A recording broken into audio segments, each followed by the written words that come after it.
Bienvenidos, señoras y señores, to the Bleed Lows podcast. This episode of the Bleed Lows podcast is brought to you by BetOnline. Basketball is back, and BetOnline remains your number one source for all your sports betting needs this season. You'll always find the latest odds, team matchup info, player news, game trends on BetOnline. And as your continued source for all sports wagering information, BetOnline features live betting, free contests, and giveaways all season long.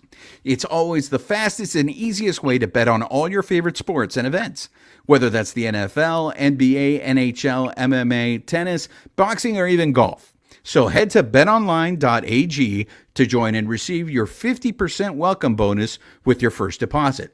Make sure to use your promo code BELIEVE, BLEAV, to receive your rewards. Bet Online, where the game starts.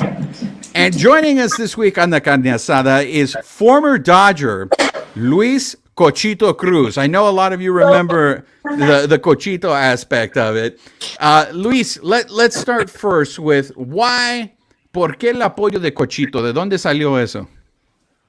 Es que mi papá cuando jugaba en Liga Mexicana aquí en las ligas de México, siempre eran tres hermanos que les decían como los tres cochinitos y el lobo. Entonces, mi papá fue uno de los que jugó profesional aquí en México. Entonces, me heredó el apodo de Cochito. Entonces, toda la gente aquí en México y ahora que en Estados Unidos o Japón me conoce como Cochito. Do you like that nickname of Cochito? Yeah, I like it. I mean, I got used to, like, when they call my name, when they call me Luis Alfonso, I don't know, I think like they me están regañando o algo, I did something wrong, porque everybody call me Cochito. That's fantastic. So, Luis, we wanted to talk to you. I want to start off, of course, first with that magical season that you had with the Dodgers in 2012. Oh. When we heard it in the stadium, every time you came up to bat, you would hear either the Cochito or a lot of people would hear the Cruz, right? Yeah, so, I remember that. You made your major league debut with the Pittsburgh Pirates. Yeah. What was the difference for you to play in Pittsburgh, to make your major league debut, y luego llegas al estadio de los Dodgers? Mira, fue diferente porque obviamente tenía que buscar una oportunidad con un equipo y recuerdo 2009 que firmé como free agent con los Piratas y ellos me mandaron a AA y me dijeron, hey, I mean, we like your defense, we like the way you can play first, second, third, short. Entonces empecé a trabajar mucho en mi defensa porque en esos tiempos se usaba mucho un infielder que pudiera jugar varias posiciones para que fuera el utility. Y entonces, ese año que hago mi debut ahí en Pittsburgh, al siguiente año llegó una persona que me ayudó mucho en mi carrera, que se llama Perry Hill, que es el infield coach de los Seattle Mariners. Y platicamos mucho, y yo creo que es una de las personas que yo más le tengo cariño Estoy agradecido porque me enseñó todo lo que es sobre jugar una buena defensiva y ya el bateo se da cuando lo sigues trabajando, ¿no? Entonces, cuando llegaste a Dodger Stadium, cuando viste la porra, porque allí habían muchos mexicanos, sí, lo dudo que en Pittsburgh. No fue rápido no. Que it took time. I remember when they called me up in LA, they told me, hey, we're going to call you up because we need to give a break to D. Gordon because he was making too many errors or something. And I was doing okay in AAA. And I got to the field and I talked to Mattingly and he's like, hey, you're just going to play once a week. I mean, twice a week. Y dije, no me importa. Yo estoy en las ligas y en los Dodgers con el equipo que siempre yo soñé. Y me dice, ok. Entonces, ese juego estaba jugando, recuerdo, contra Johnny Cuero y ganamos el juego. Entonces, el siguiente día, I wasn't even playing, and I remember Juan Uribe. Do you remember Juan Uribe? Yeah. He told me, hey, my ankle hurts. You better be ready. And I say, I'm always ready. estaba esperando esta oportunidad toda mi vida y mira, él dijo que se sentía mal de su tobillo, jugué ese juego, me acuerdo que di 3 hits, ganamos y de ahí en adelante me tocó jugar 89 games y fue la mejor temporada. Yo creo que un sueño para mí. It was a dream come true. And for those of you who don't remember, those numbers, I mean, he hit 297, he had 6 home runs and 40 RBIs. And what was, I think, very impressive was when they started selling your jersey at Dodger Stadium. How did That that was feel, cool. Luis, to see people walking around with the Cruz? Hey, it feels great. I remember they talked to me about it because it was like the first month I was doing okay, and I remember that I got base hit my first couple games, and then it was the All Star game. Y después del All Star game empecé a jugar todos los días y empecé a dar mis hits, RBI, hit, hit, hit. Y me acuerdo que llegué como un 11 game hitting streak y yo ya me sentía con confianza, o sea, con la confianza de I'm playing tomorrow, you know? Como que yo sé que puedo ayudar y ya no estaba, I wasn't thinking, oh, I don't know if I'm going to play tomorrow because they already told me, como se dice, ellos me dijeron, oh, you playing good, you're going to play every day. Y mira, después de ahí, como en agosto, empecé a escuchar a la gente que decía, yo sentía que era como que un boo y yo decía, why, if I'm doing good. Pero ya después que el announcer decía, now batting for Los Angeles Dodgers, Luis Cruz. Ya empecé a entender y yo creo que disfruté mucho ese momento porque mi familia estuvo conmigo ahí, tenía mis 2 hijos y mi papá tuvo la oportunidad de ir a verme también. Bien, tú has jugado para dos franquicias que son históricas, los Dodgers y también jugaste para los Yankees. Para ti, ¿Ah? ¿cuál era la... Dijiste, ¿eras fanático tú de los Dodgers creciendo Sí, desde morro? desde morro, yo creo que el sueño era llegar a grandes ligas y jugar con los Dodgers. Siempre que veía que estaba Dennis Reyes, Juan Castro, Karim García, todos que eran firmados de Dodgers, entonces yo decía, algún día voy a estar ahí. Y yo me recuerdo la primera vez que me tocó jugar en el Dodger Stadium fue con los Piratas de Pittsburgh, pero no es la misma. Cuando ya estás al lado del Dodgers, en el clubhouse de los Dodgers, es como que, wow, this is the big leagues, you know. Se sentía como You, que, you mentioned other Juan Castro, other Dodger names that we recognize. yeah, How important, though, are you too young to feel the influence of Valenzuela? Did Valenzuela yeah. at any point make you a Dodger fan? No, he was my friend, my dad's friend. They played together in Winter League, so they almost like the same age. So I mean, he was like the face of a Mexican player being in the big leagues, coming from Mexican League. You know, like he was young, he was straight to the big leagues, and he did really good. Pero me gustaba siempre los Dodgers porque Los Ángeles, yo conocía a Los Ángeles. Y siempre quise jugar con los Dodgers. Perdón. Y mira, gracias a Dios es un sueño que lo cumplí para mí y para mi familia. ¿Necesitas un minuto?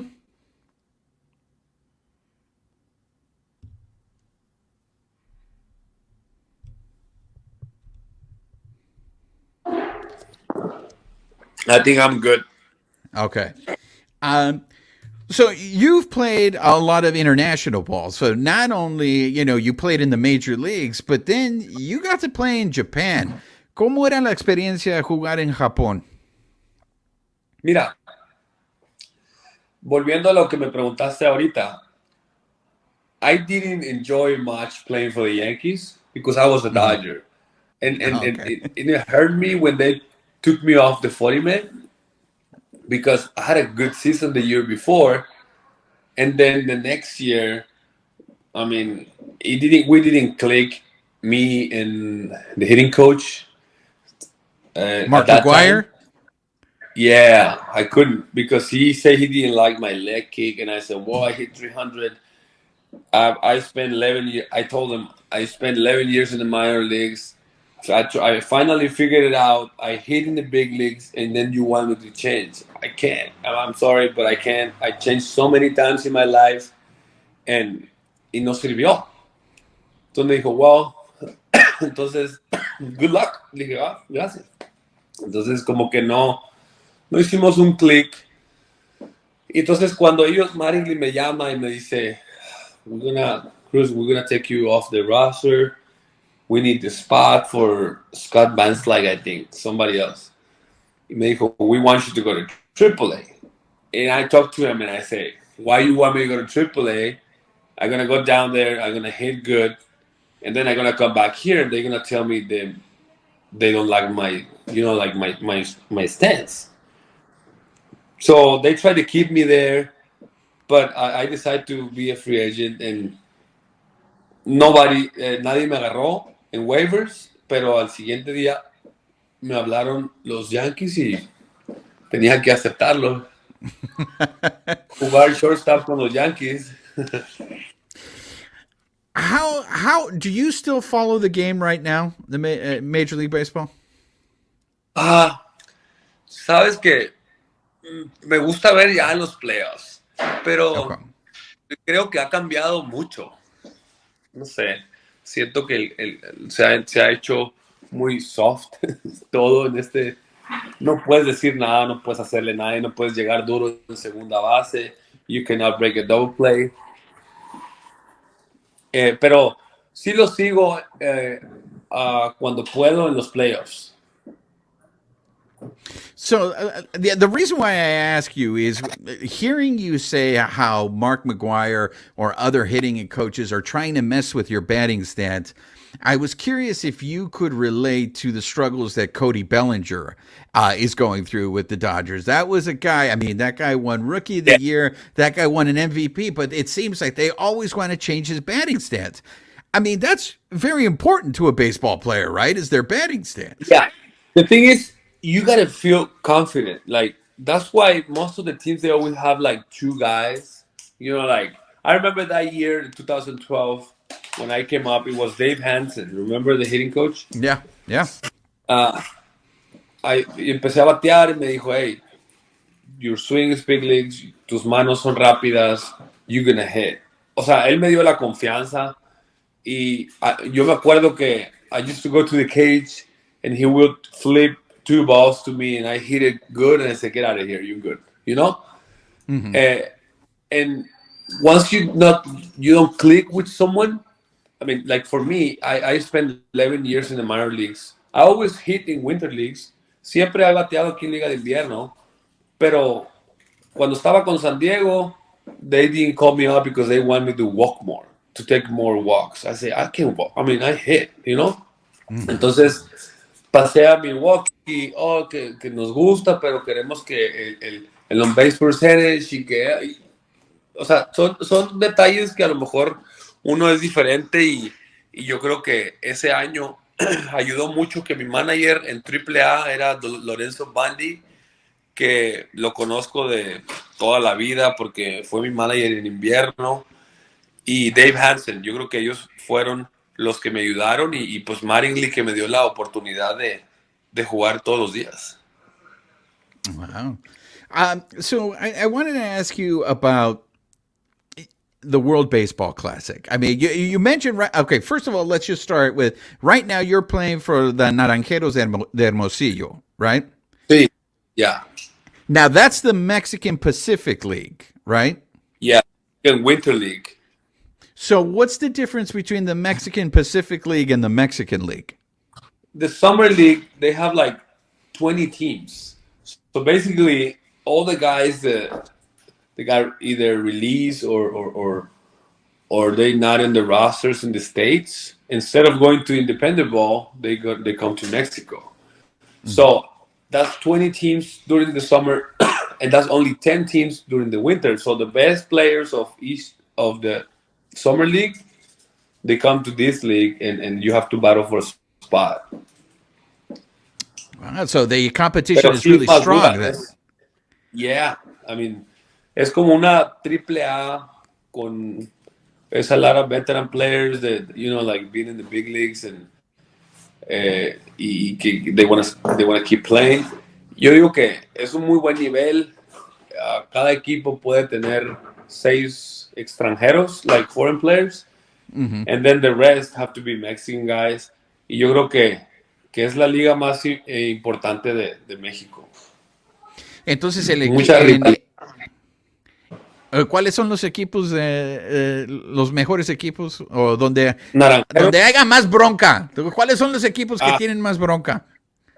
Pues mira, Naranjeros es el que tiene más campeonatos. Okay. Y después es Tomateros, que es Culiacán, que tienen 14. Y yo creo que esos son los equipos contendientes de todos los años. Y mira, se ponen... Nosotros jugamos fin de semana contra Culiacán. Y yo creo que todos los días, viernes, sábado, domingo, había 12 to 13,000 people. Estaba lleno. Se ponen buenos los juegos Entonces, los culichis andan bravos los culichis. Nosotros andamos bravos. Entonces, hablando de culichis, ¿nunca has pasado con Julio Urias? Sí, yo jugaba con Tomateros. Jugué 9 años, desde el 2009 hasta el 2018. Me cambiaron a Hermosillo. Y sí lo conozco desde que empezó. Me da mucho gusto que haya tenido la temporada que tuvo y es un muy buen muchacho. Do you think they disrespected him with the Cy Young vote this year? Sí, yo siento que los números sí los tenía.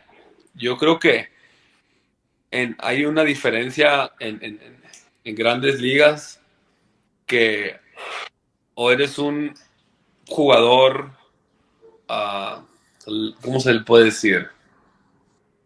Como que le gusta a la gente, como Tatis popular, Jr., que les gusta, todo el mundo quiere ser Tatis Jr. o quiere ser, pero hay muchos jugadores que calladito la boca hacen sus números y no son, están como bajo perfil, como que, ¿cómo se le dice en inglés a eso? Como que hacen they sus keep números, a low profile. sí, como que no los siguen tanto. Yo creo que sí tuvo los números, tiró muy buenos juegos, a lo mejor hubo unos juegos que podía haber seguido y los sacaban temprano, pero mira, yo creo que esto lo va a ayudar mucho, el haber tenido a Kershaw ahí. Yo creo que a mí me tocó estar cuando estaba Kershaw, yo creo que lo aprecia y lo ayudó mucho también. Bueno, the World Baseball Classic is coming up. We're very excited about it. Did you have any desire to play for the Mexican team? And what was your experience like playing in previous World Baseball Classics? Hey, I think es como el Mundial de Soccer, yo creo, como ahorita están en Qatar. Yo creo que para nosotros es un honor representar a nuestro país y sentir la camiseta, ¿no? Yo creo que mucha gente no sabe el valor que tiene para nosotros escuchar un himno nacional en otro país representando a tu país. Sí me gustaría jugar, me tocó ir a 3 anteriores, me tocó 2006, me tocó 2013 y 2017, pero mira, eso ya no son decisiones de nosotros. I have to keep hitting, playing good. I'm playing first, I'm playing third. I mean, if they need me, I'll be available. Y me encantaría representar a mi país, claro que sí. Entonces, cuando vemos a Canadá, esos pinches canadienses, ¿nos vamos a tirar bronca o qué? No, ¿O ya? Yo creo que ya son cosas que uno se calienta en el momento. Yo soy una persona que jamás me he peleado fuera de un terreno y tuve mi único pleito my only fight it was on en live TV, World TV. Entonces, yo creo que me sentí un poquito ofendido, como que se estaban un poco burlando. Yo sabía que había un run average, que tenían que hacer carreras, pero fue una situación ahí que a lo mejor no se hace. Yo creo que fue un poco de burla y pues mira, salió lo que salió y pues nunca dejé de defender a mi país y a mi equipo. Yo creo que a lo mejor estuvo mal de mi parte y, y pero yo digo que pues si vuelve a pasar, pues vuelve a pasar. Yo creo que no me gusta que se burlen de nosotros, pues. No, pues los mexicanos no se rajan. Es como Canelo, que va a agarrar a ese pinche Messi a putazos. Ya vimos lo que hizo Messi y pues no, como los mexicanos no nos vamos a dejar, ¿verdad? No, pero yo creo que estaba viendo esa noticia. Yo creo que cuando uno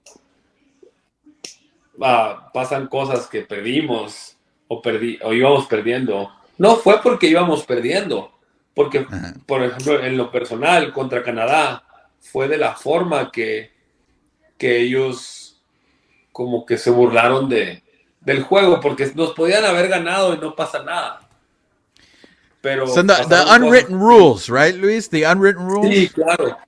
Y yo creo que pues antes se usaba más, yo creo que se respetaba más al equipo contrario y ahora es más todo tecnología y todo, no importa si you swing 3-0 winning by 10 runs, no importa, o sea, y cada quien quiere hacer sus números, ¿no? Pero antes sí era un poquito más de respeto en el juego. Bueno, vamos a terminar el programa como siempre lo terminamos, Luis. En este programa nosotros somos de los Dodgers, somos todo de Los Ángeles, de la cultura, pero a nosotros nos encantan los tacos.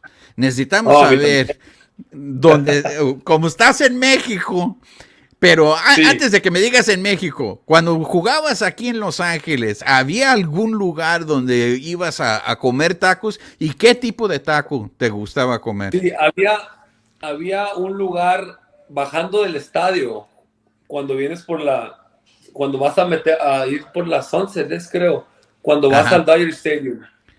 Ah, por ahí había un lugar de tacos muy bueno en esos tiempos que nos llevaban todos los sábados o los domingos. No recuerdo el nombre, pero sí, yo me acuerdo que ahí comíamos y toda la comida de ahí estaba buenísima. Ahí vivía yo en downtown, entonces logré disfrutar todo el tipo de comida, sobre todo los tacos ahí. ¿Y Pero qué para te, tacos buenos tienen que ir a la Boca. ¿Y qué tipo de taco? No, pues carne asada. Yo soy de carne ¿Eh? asada, tortilla y carne asada y aguacate. Y ya. Ok, ¿qué tipo de tortilla? ¿De harina o de maíz? Depende, si estoy a dieta de maíz y no de harina. Pues muchas gracias, Luis, por venir y te deseamos mucha buena suerte en tu temporada jugando con los Naranjeros. We wish that you would have been in the World Baseball Classic. We're going to be covering it. We're going to be down there in March. We'll be out there supporting Mexico. We'll be supporting the United States as well. So, but we want to thank you for joining us. Muchas gracias y por la invitación y estamos a la orden. Ojalá algún día que cuando ya me retire poder trabajar ahí con Dodgers y volver a revivir todo lo que pasé en ese 2012 y poder estar ahí en Los Ángeles. Bueno, me da mucho gusto. Gracias, Luis. Igualmente. And once again, a big thank you to Luis Cochito Cruz for joining us. The connection was a little rough there, so our apologies and thank you for bearing with us, but I think you could hear the majority of it. And for those of you who don't understand Spanish, this is another perfect reminder that you should learn how to speak Spanish because this is a bilingual show. And we have guests here that are Latinos that sometimes are more comfortable speaking in Spanish. So we are going to speak in the language that they are most comfortable in because we have the ability to do that. And no other Dodger podcast gives you that option to put the SAP button on it. We do it live. We do it for you live. But one of the things I wanted to touch on that interview that I really found interesting was that he was a Dodger fan growing up, and how much it hurt him when the Dodgers released him. Look, I think it's a perfect reminder of just how short a leash major leaguers have. And once again, to tie it into what's going on with Cody Bellinger, Cody Bellinger got a much longer leash than I think any other player would have gotten. And maybe it's because Cody Bellinger won the Rookie of the Year, and maybe it's because Cody Bellinger was an MVP. He had won an MVP, and we've never seen in the history, as our friend Juan Toribio said, we've never seen a man who's won Rookie of the Year and an MVP get non-tendered like we saw a couple of weeks ago. So to hear Cochito basically say, hey, I had a good season last year, you guys are giving up on me this quickly? That's the reality. And 2013 was a real struggle for him. What did you think about that, Babyface? Yeah, I remember, 2012 when he came on, and then, when he said like the whole, you'd hear the whole crowd like Cruz. I mean, it was crazy because like this guy came out of nowhere pretty much, right? He was called up, he was in the minors, called up, and then all of a sudden he starts hitting. He takes over the everyday third base job, and then he was the following opening day starter at third base. Yeah. So he rode that whole ride, but then he struggled in 13. He got released probably like midway through the season, and he ends up with the Yankees for some time. But yeah, Cruz was one of the guys that when I first started covering the team, I would like talk to a lot. There in 12. He was a real cool dude. And yeah, you can tell how much it hurt him to get released. And I didn't know that about with McGuire, and getting him to change his stance. We see how important that stance is. Kind of as it relates to Bellinger. We've heard a lot of things, people saying, he should have, his bat down more, his bat up, and we've seen, all these changes that Bellinger has done over the years. Which is very interesting, right? Because baseball players are creatures of habit. So the minute you start tweaking with their stuff, I think that's a perfect example. When he said, look, I've been in the minor leagues for 11 years, I finally figured it out, and now you want me to change everything? I did appreciate his honesty there, and I feel... I'm very curious. I don't know this for a fact, but I'm curious. Is that what was going on with Bellinger? Were the Dodgers have two hitting instructors? They have two hitting coaches. Were those guys tweaking? How many times did you watch Spectrum Sportsnet LA, or even you see it on Twitter? People were analyzing Bellinger's stance.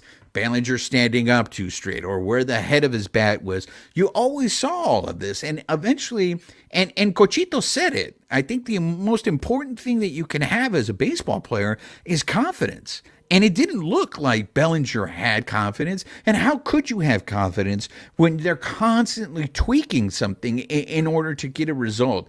So I thought that was very interesting. There is news that one of the Dodgers hitting instructors, it's Brown, right, is being considered to be a hitting instructor for the Marlins. So if they lose Brown, do you think they're going to keep this two hitting coach deal, or is it just going to be Van Stoyak who's going to end up being the only hitting instructor? I think they already mentioned there's another replacement. There's another guy that's on the staff as well. The assistant. That's just going to step right in. Because I've heard stuff that he's already gone, so he's going to be in Miami. So. It's a done deal. He's going to Miami. Yeah. So looks like they're losing a hitting coach. But yeah, interesting. With Bellinger. It was from spring training. Like, he'd go up there in his first at bat, and you'd see like Bellinger standing different than how he ended the previous season. And like, my question is was that Bellinger, or was that hitting coaches, some instructor that told him, hey, try this, or who was the person that was responsible for that? Because you don't see that with other guys, right? You don't see the other guys that have been playing for a while. You don't see Freddie Freeman changing his stance. You don't see Mookie Betts changing the stance. I mean, even guys that came on late, speaking of late kicks, Justin Turner, when he added his late kick, it's when it clicked for him. Right. And he's been doing the same thing, and you don't see him changing the way he goes about it. Also, someone like Chris Taylor too, he added that late kick too, and things changed for him. The best baseball player I ever saw that changed his stance. I'm not saying this guy's the greatest baseball player that ever lived, but in terms of someone who routinely changed his batting stance was a Hall of Famer, and that was Cal Ripken. Cal Ripken always seemed to be tweaking his batting stance, and maybe it's because there were years when Cal Ripken was hitting 250, right? And this is a guy who also won Rookie of the Year, who also won MVP.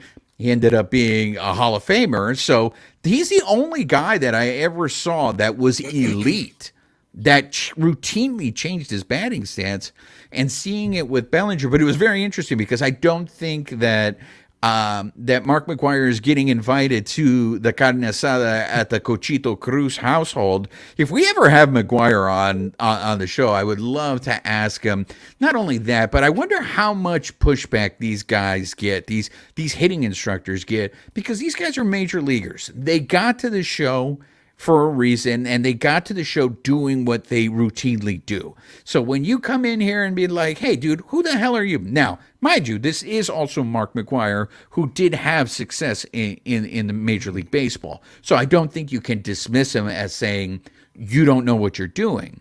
But I think it's very interesting the point that he brought up, and it's just like, yeah, you don't like what I'm doing, but it works for me. You mentioned it too with Justin Turner. I think we've heard Justin Turner say that leg kick gave him more power, and he started hitting for more power once he introduced that leg kick. So I really enjoyed speaking to him. I wish we had a better connection and we had more time with him, because the international aspect, we didn't get a chance to hear his stories about Japan, but I did find it very interesting when he talked about the Winter League, and we have a mascot in the carne asada today. But I did find it very interesting that how he talked about the Winter League and how there's only 10 teams, and that the level of competition is really, really tough because there's fewer spots.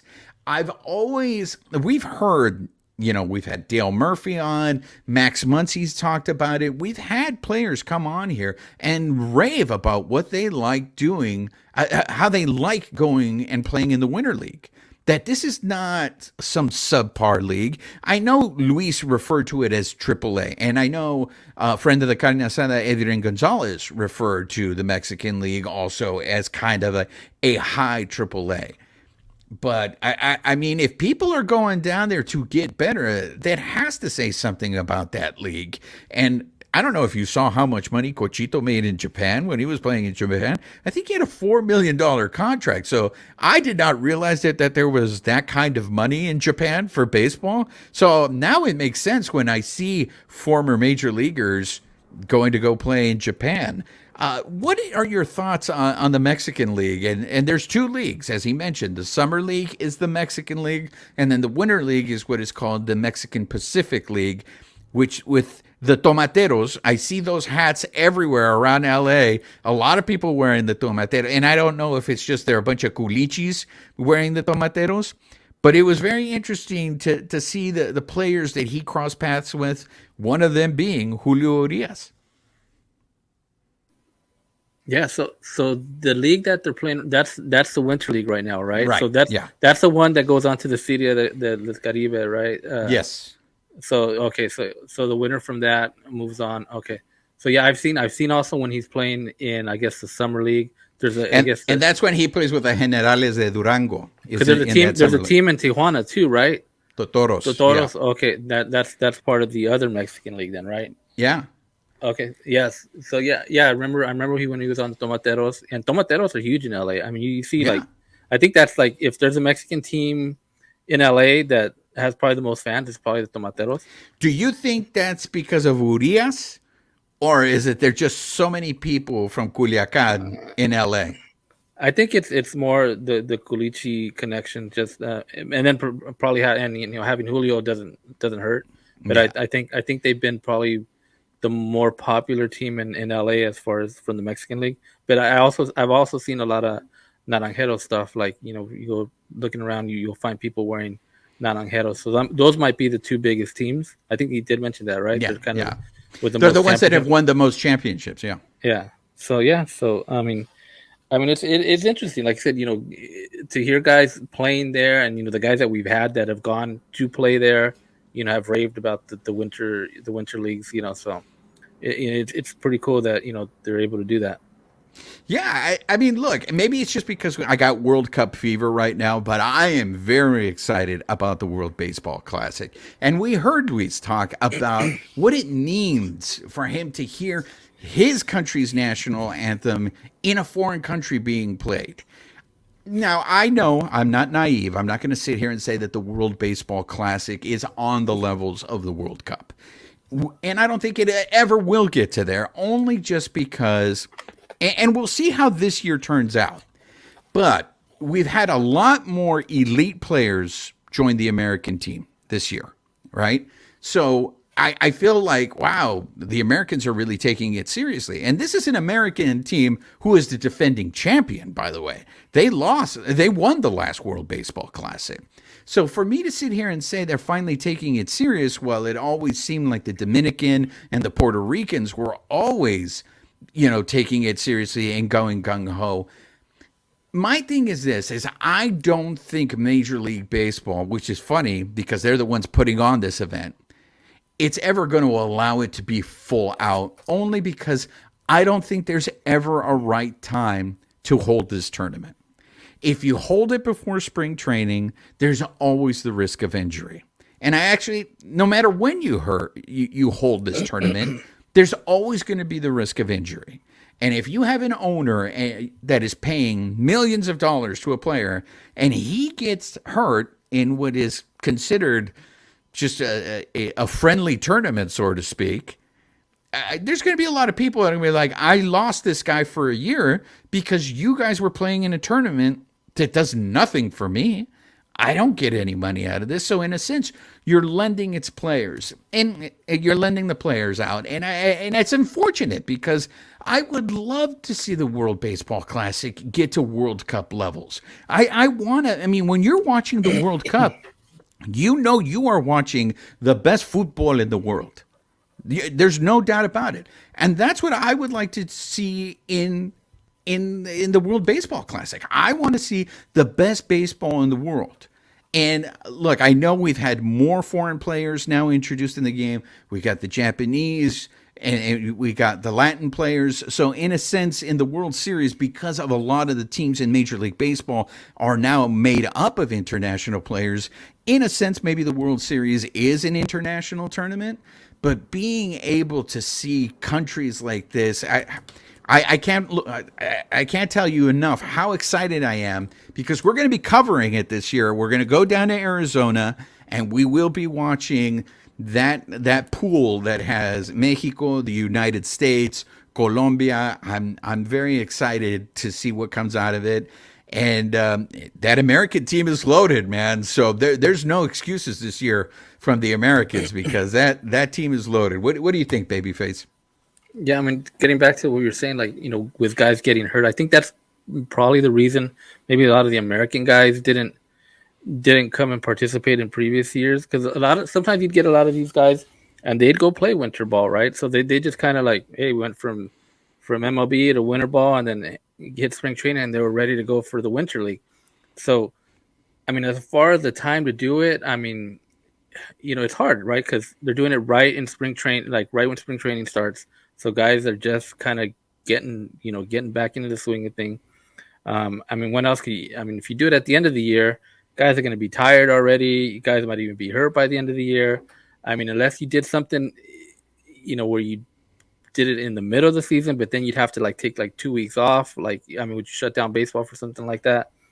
You know, so it's tough. It's really hard to find the time to actually do it.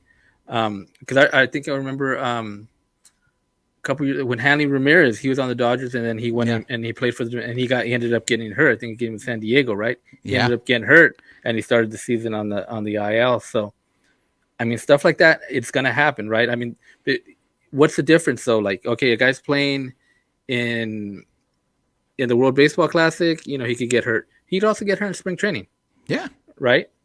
I mean, he could get hurt in the spring training game. He could get hurt just in spring training practice, right? So it's kind of, you never know. But the difference is when you get hurt in spring training, you're getting hurt on the boss's time, right? When you get hurt in this tournament, that's not on your time. I think as an owner, I think it's easier for you to accept that okay, you got hurt here, it sucks, but you were working for me.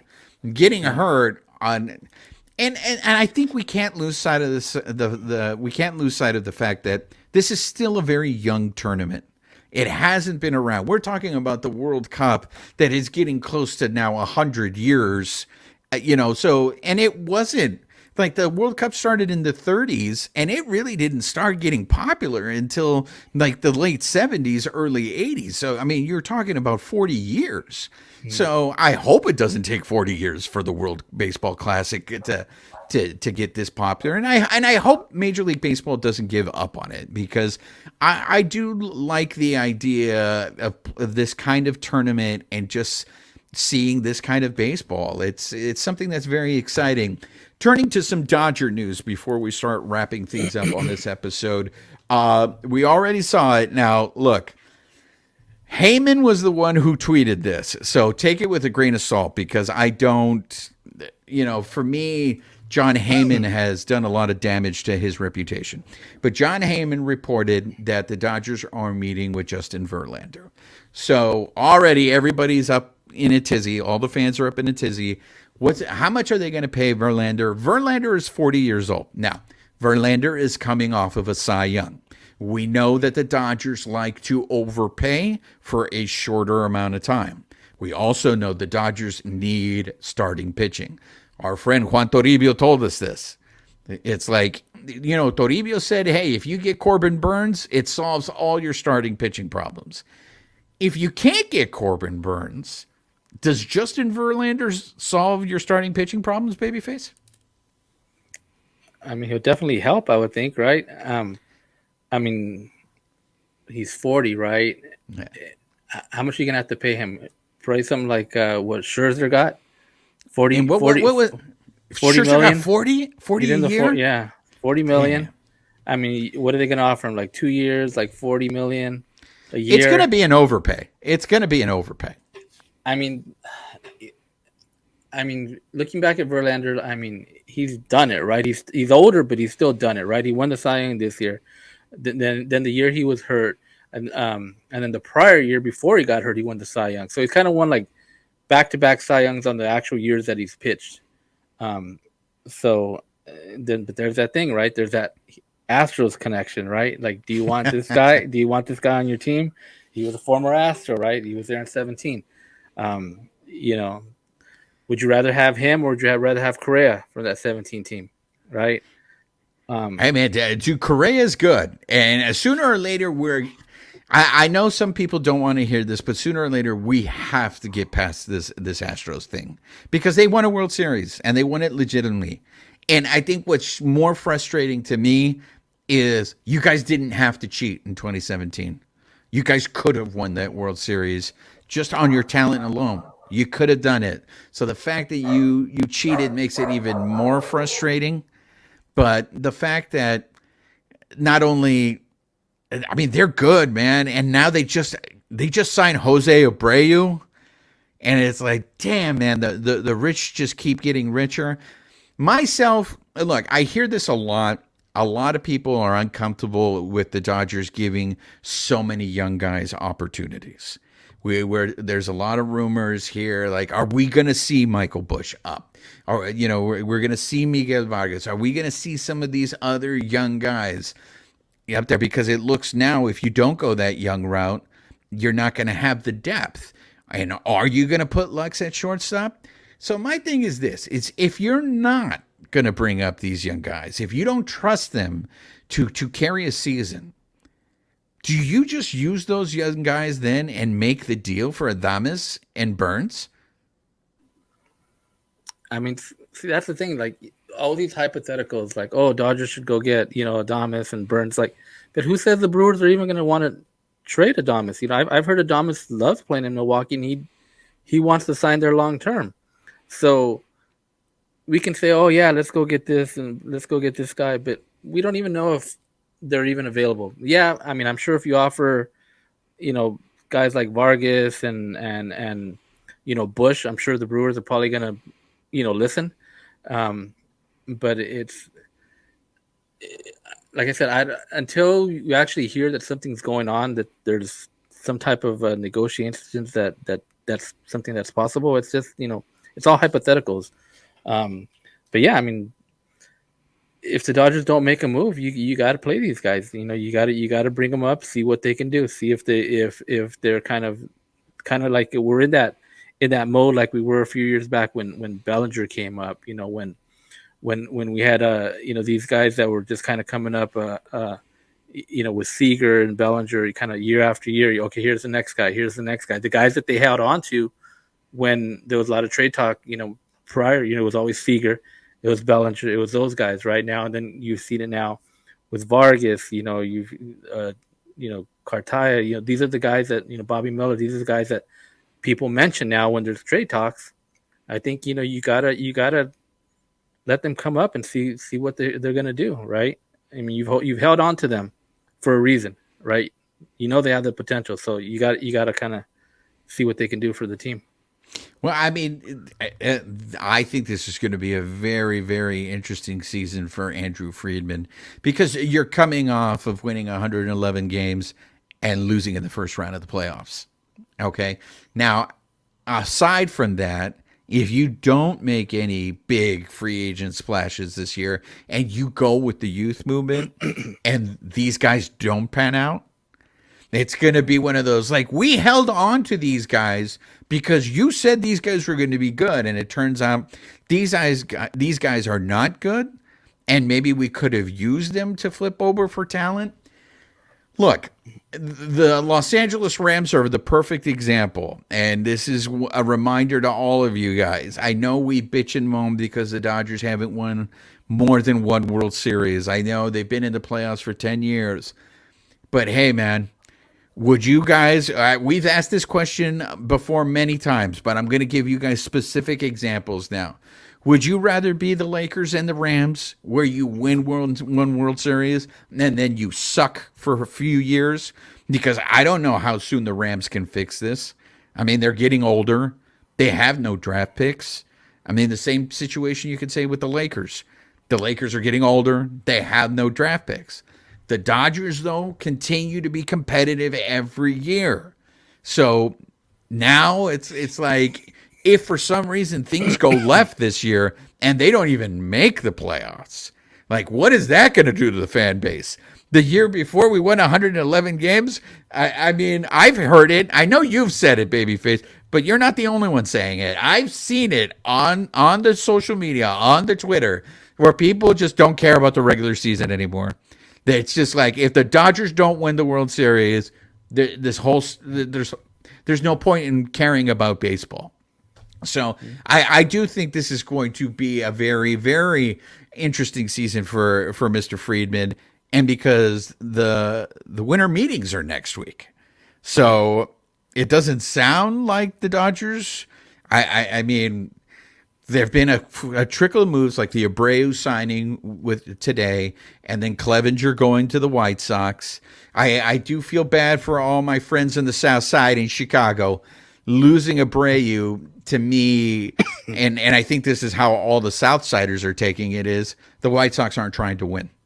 They're not trying to win, and that's something that we don't have to deal with as Dodger fans. You know, we could be fans of other baseball teams where you see they're not even making an effort, but our team is making an effort. It's just, unfortunately, sometimes the moves just don't pan out for us. Right, babyface?